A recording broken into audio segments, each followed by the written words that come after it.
নমস্কার বন্ধুরা, welcome back to my channel. আমার চ্যানেলে যারা যারা আছো তো সবাইকে সরস্বতী পুজোর অগ্রিম শুভেচ্ছা।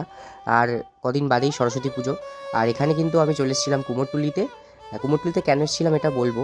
খুবই অল্প সময়ের জন্য গেছিলাম, একটুখানি ঘুরেই চলে এসেছি, তাই বেশি করে ভিডিও করতে পারিনি। মোহনবাসী রুদ্রপালের ঘরটা দেখলাম, ওটা ফার্স্ট যেটা দেখলাম। তারপর এখানে একদম কিউট সরস্বতী ছিল, সুন্দর সুন্দর দেখতে আর কি। আর বঙ্কিম পালের স্টুডিও থেকে শুরু করে এখানে অনেক মূর্তি আমরা দেখলাম। ব্যাপারটা ছিল যে আমি গেছিলাম মেইনলি আমার যে ঠাকুরটা আমি বানাচ্ছি সেই ঠাকুরটার জন্য সাজ কিনতে। আমি সাজ নিজেই হাতে তৈরি করি, কিন্তু এখন এতটাই অল্প সময়, তাই সাজ আমি আর নিজে তৈরি করার সময়টা আমি আর পাইনি, তাই আমি কিনতে গেছিলাম কুমোরটুলিতেই। তাই কুমোরটুলি থেকে সাজটা কিনে নিয়ে এসেছি, সেই সাজটা তোমাদেরকে দেখাবো।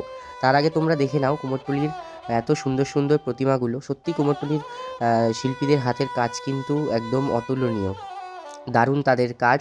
এই যে আমরা সামনেই দেখতে পাচ্ছি একটা কিউট সরস্বতী তৈরি হচ্ছে, অনেক কিউট সরস্বতী ছিল, বেশ দেখতে সুন্দর লাগে। কিন্তু পুজোর জন্য কিন্তু আমার মনে হয় সরস্বতীগুলো ঠিক হবে বলে আমার মনে হয় না, কারণ পুজোর জন্য একটা ছোট সাজের ঠাকুর হোক বা কাঠামের ঠাকুর হোক, যেটা একদম নর্মাল মুখ, সেই মুখে পুজো করাটাই উচিত। আর মূর্তির তো কোনো গঠন শৈলী সেইভাবে হয় না, বেদ মেনে পুস্তক মেনে পুজো করা হয়। তো সেখানে যে যেমন করেই হোক তৈরি করেই গঠন করেই পুজো করতেও পারে, সেটা তো একটা কোনো বড় বিধান নেই।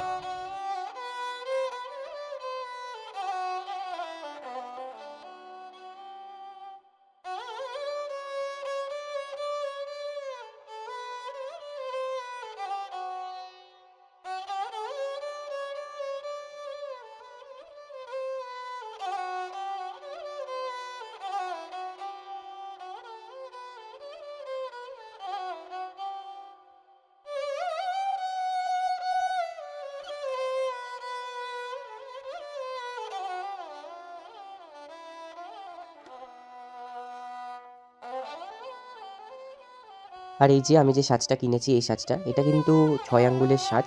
হ্যাঁ, আমার মনে হয় আমার ঠাকুরটা ২ ফুটের ঠাকুর। ২ ফুটের ঠাকুরের জন্য কিন্তু মিনিমাম তোমরা ৮ আঙ্গুলের সাজ নিলে তোমাদের ঠিকঠাক হবে। কারণ আমি এরকম বাইরে থেকে সাজ কিনি না। আমি এই জীবনে ১ম বাইরে থেকে সাজ কিনলাম। আমার ঠাকুরের সাজ কিন্তু আমিই তৈরি করি। তো সেক্ষেত্রে কিন্তু খুব পারফেক্ট হয়। তার কারণ একদম ঠাকুরের সাথে পুরো মাপ নিয়ে আমি কিন্তু তৈরি করি। যে আঁচল আমার যতটা দরকার ততটাই থাকে। তারপর হচ্ছে সামনের যে বুক পাটাটা সেটাও কিন্তু ততটাই থাকে। মুকুটটাও ঠিক সাইজের হয়, কানপাশাগুলো ঠিক হয়, বুঝে করা হয়।